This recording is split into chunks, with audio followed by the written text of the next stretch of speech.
નમસ્કાર.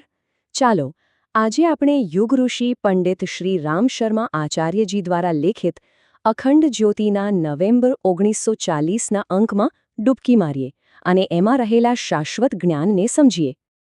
તો આ અંકમાં વાત છે એક સાધકની યાત્રાની. આપણે પણ એ જ રીતે આગળ વધીશું. સૌથી પહેલાં મૂળભૂત સિદ્ધાંતોને સમજીશું અને પછી ધીમે ધીમે આંતરિક સંપત્તિની શોધ તરફ જઈશું. તો સૌથી પહેલી અને સૌથી જરૂરી વાત, પાયો મજબૂત હોવો જોઈએ. એટલે કે આ આધ્યાત્મિક યાત્રા માટે સત્ય અને શુદ્ધતાનું મહત્વ શું છે એને બરાબર સમજવું પડશે. જો આ વિચાર કેટલો શક્તિશાળી છે. સત્ય એ ફક્ત આપણું છેલ્લું મુકામ નથી, પણ દરેક પગલે આપણને સાચો રસ્તો બતાવનારું બળ છે. આ જે પાયો છે જેના પર આગળની આખી ઇમારત ઊભી થવાની છે. હવે પવિત્રતાની વાત કરીએ તો અહીં એક ખૂબ જ રસપ્રદ વાત સમજાવવામાં આવી છે. પવિત્રતા એટલે ખાલી શરીરની સફાઈ નહીં, પણ આપણા વિચારો, આપણી વાણી અને આપણા કામોમાં શુદ્ધતા. અને આ જ શુદ્ધતા, આ જ પવિત્રતા કી શક્તિ આપણી આધ્યાત્મિક પ્રગતિનું એન્જિન છે એમ કહી શકાય.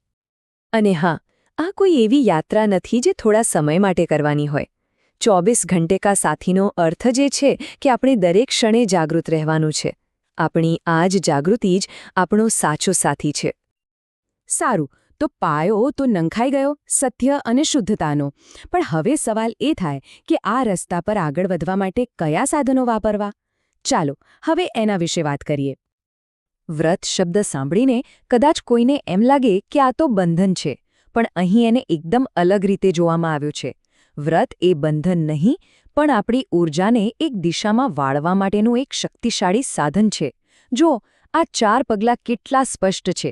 પહેલાં તો ધ્યેય નક્કી કરો, પછી શિસ્ત કેળવો, એનાથી ઈચ્છાશક્તિ મજબૂત થશે અને છેલ્લે એ બધી ઊર્જા સાચા રસ્તે વળશે.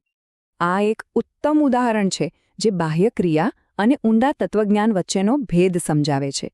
મૂર્તિપૂજાને જોઈએ તો બહારથી એ ફક્ત મૂર્તિને પ્રાર્થના કરવા જેવું લાગે, પણ એનું તત્વજ્ઞાન શું કહે છે કે મૂર્તિ તો એક માધ્યમ છે, એક ફોકસ પોઈન્ટ છે જેના દ્વારા આપણે દૈવી ગુણો સાથે જોડાઈ શકીએ છીએ. આ કેટલો મોટો તફાવત છે, ખરું ને? તો આપણે આંતરિક સાધનોની વાત કરી, પણ એ બધું વ્યર્થ છે જો એ આપણા રોજિંદા જીવનમાં ન દેખાય. એટલે આ યાત્રા ફક્ત અંદરની નથી, આપણે દુનિયા સાથે કેવી રીતે વર્તીએ છીએ એમાં પણ એ દેખાવી જોઈએ. તો પછી સાચી સફળતા અને સુખ શું છે?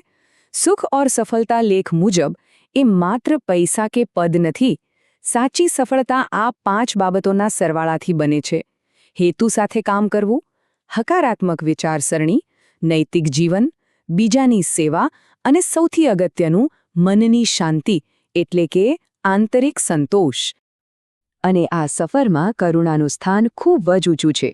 દૂસરો પર રહેમ કરો એ માત્ર એક સલાહ નથી, પણ એક મૂળભૂત સિદ્ધાંત છે. સાચી તાકાત કોઈને જજ કરવામાં નહીં, પણ દયા અને કરુણા બતાવવામાં છે. એનાથી જ સમાજમાં અને આપણા મનમાં બંને જગ્યાએ શાંતિ સ્થપાય છે. પણ જેમ આપણે જાણીએ છીએ, કોઈ પણ સફર સીધી સપાટ નથી હોતી. રસ્તામાં મુશ્કેલીઓ તો આવવાની જ. આ અંકમાં એ આંતરિક અવરોધોની પણ સીધી વાત કરવામાં આવી છે, જેનો સામનો દરેક સાધકે કરવો પડે છે. આ લેખ ખૂબ જ પ્રામાણિકતાથી એક સવાલ પૂછે છે: સાધનાના માર્ગમાં કયા વિઘ્નો આવે છે? આ બતાવે છે કે મુશ્કેલીઓ આવવી એ સ્વાભાવિક છે. મહત્વનું એ છે કે આપણે એને ઓળખીએ.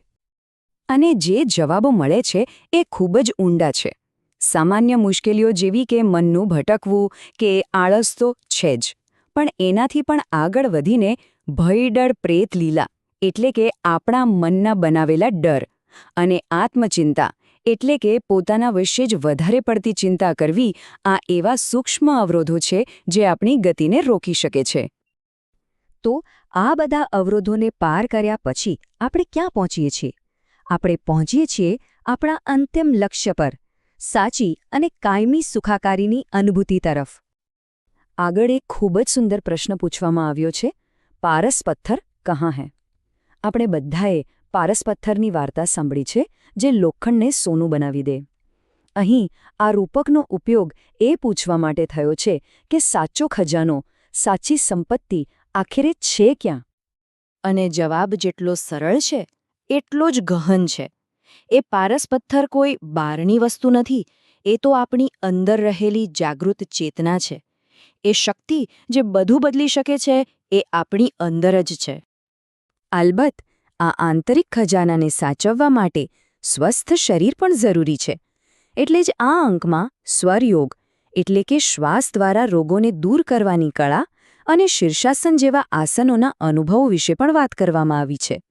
એટલું જ નહીં, સ્નાન કરવાની સાચી કળા પણ શારીરિક અને માનસિક તાજગી માટે કેટલી જરૂરી છે એ પણ સમજાવ્યું છે. ચાલો તો હવે આખી ચર્ચાને સમેટી લઈએ. આ આંતરિક યાત્રામાંથી આપણે શું શીખ્યા એના મુખ્ય મુદ્દાઓ પર એક નજર કરીએ. તો સાર એ છે કે અખંડ જ્યોતિનું આ જ્ઞાન આપણને અંદરની તરફ લઈ જાય છે. આ એક એવી યાત્રા છે જે સત્યથી શરૂ થાય છે, જેમાં શિસ્ત એનું સાધન બને છે, જેની અભિવ્યક્તિ કરુણામાં થાય છે, જે આંતરિક ડર પર જીત મેળવે છે અને અંતે એ જ સત્ય ઉજાગર કરે છે કે સૌથી મોટો ખજાનો આપણી સાચી સુખાકારી ક્યાંય બહાર નહીં પણ આપણી પોતાની અંદર જ રહેલો છે. અને અંતે આ વિચારવા જેવો પ્રશ્ન છે કે દરેક વ્યક્તિની અંદર એવો કયો પારસ પથ્થર, એવી કઈ છુપાયેલી શક્તિ છે જે શોધવાની રાહ જોઈ રહી છે. આ યાત્રા એ જ શોધ માટેની છે.